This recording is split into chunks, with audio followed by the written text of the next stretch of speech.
Katika zama hizi za kidigitali, katika kijiji cha Songwe mkoani Mbeya, alitokea kijana mmoja aliyefahamika kwa jina la Amani.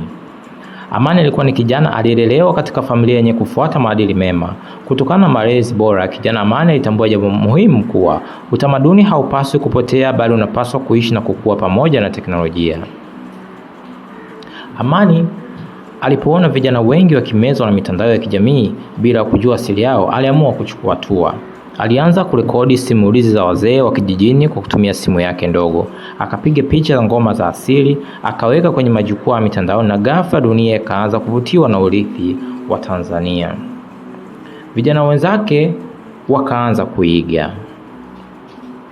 na wengine wakatengeneza podcasti za lugha za makabila, wengine wakaunda video za mavazi ya jadi kwa mtindo wa kisasa.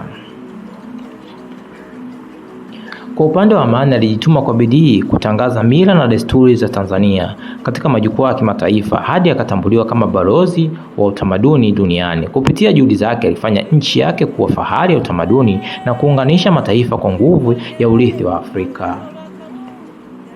Ndipo Amani akatabasamu na kusema, teknolojia si adui wa utamaduni, ni daraja la kuvusha utamaduni kwenda kesho.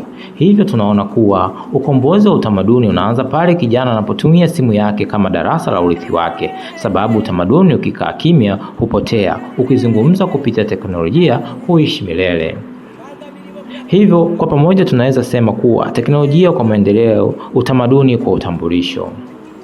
Katika ulimwengu wa sasa, maendeleo ya kweli si kuiga kila kitu kutoka nje, bali ni kujenga mustakabali unaotokana na mizizi yetu.